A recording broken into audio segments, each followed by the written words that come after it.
என்ன பண்றதுன்னு தெரியல. டேய் என்னடா லுங்கி தூக்குற? நானே பைத்தியமா உட்காந்துருக்கேன், நீ என்னடா பண்ற? நைட்டு ஸ்பைடர்மேன் படம் பார்த்தேன். அப்படி இப்படி பண்ணி வெப் விட்டாரு. அதான் நான் ட்ரை பண்ணி பார்த்தேன். டேய் அதெல்லாம் சினிமால மட்டும்தான்டா, நிஜத்துல இல்ல. நீ செஞ்சது கூட சினிமால தான் நடக்கும். சேலஞ்ச் பண்ணிட்டு வரதுக்கு நீ என்ன ரஜினி நினைச்சா? இப்படி காலை தூக்கி ஹே அப்படின்னு அவங்க கிட்ட போய் சேலஞ்ச் பண்ணிட்டு வந்திருக்க. அடே பால்ராஜ், தலைவராக போறேன்னு சொன்னியா? நாச்சியார் அம்மா கிட்டயே சேலஞ்ச் பண்ணியா? பைத்தியம் கீத்தியம் பிடிச்சிருச்சா உனக்கு? தலைவராக போறாராம் தலைவர். புதுசா நம்ம ஊருக்கு பஞ்சம் முளைக்க வந்தவங்க கூட நம்மள பீஸ் பீஸா பிச்சை எறிஞ்சிட்டு இருக்காங்க. ஏய் ஜெயிக்கிறதுக்கு முன்னாடி இதெல்லாம் சாதாரணம்டா. கரெக்டா சொன்னடா.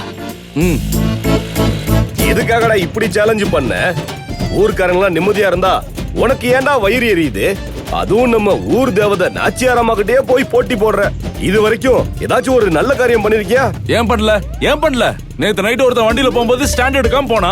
ஸ்டாண்டுன்னு கத்துனா என்ன இருக்கும்? நான் நல்லது பண்ணலையா? சூப்பர்டா. அப்ளிகேஷன் அப்ரிசியேஷன் அது. அதான். சிக், நீ எல்லாம் ஒரு ஆளு. மனம் போச்சு. ஊர்ல இருக்கவன் ஒவ்வொருத்தன் ஒவ்வொரு மாதிரி சொல்லுவான். அதெல்லாம் பெருசா எடுத்துக்காத. பால்ராஜ் யாரா நம்பர் முதல்ல நோட் பண்ணிக்கோ. 93 42 73 10 07. முந்தானத்து என் அக்கா பொண்ணுக்கு பைத்தியம் பிடிச்சிருச்சு. போய் காமிச்சோம், பைத்தியம் குறைஞ்சிருச்சு. நீயும் போய் காமிச்சுக்கோ, உனக்கு பிடிச்சிருக்க பைத்தியமும் குறைஞ்சிரும். பின்ன என்னடா நீ போய் தலைவர் போட்டிக்கு போட்டி போடுற? நீ பைத்தியக்கார பரதேசி. போடா.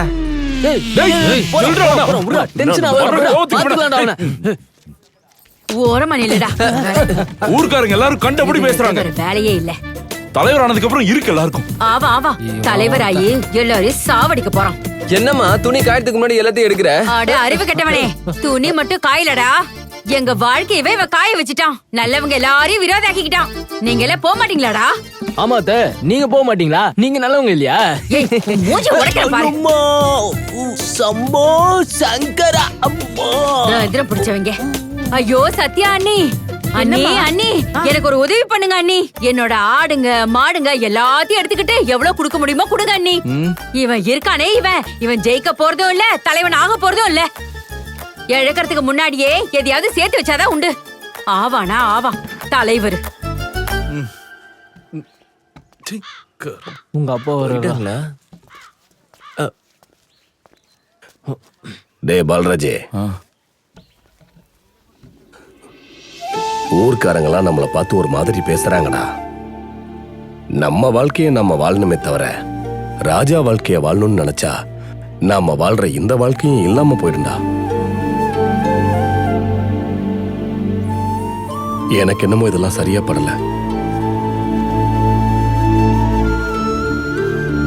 அப்பா சொல்லுப்பா.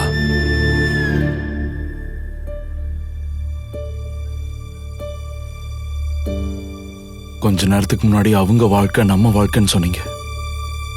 இதெல்லாம் எனக்கு ஒண்ணும் புரியல. எனக்கே ஓட்டு போடுங்க. ஓட்டு போடுறத மட்டும் மறந்துடாதீங்க. இந்த ஊரே இப்படிதான். நான் தலைவர் ஆனதுக்கு அப்புறம் ஒவ்வொருத்தனுக்கும் இருக்கு. என்ன பண்றது இப்போ? தெரிஞ்சா சொல்ல மாட்டேனா? யோசிக்க விடு.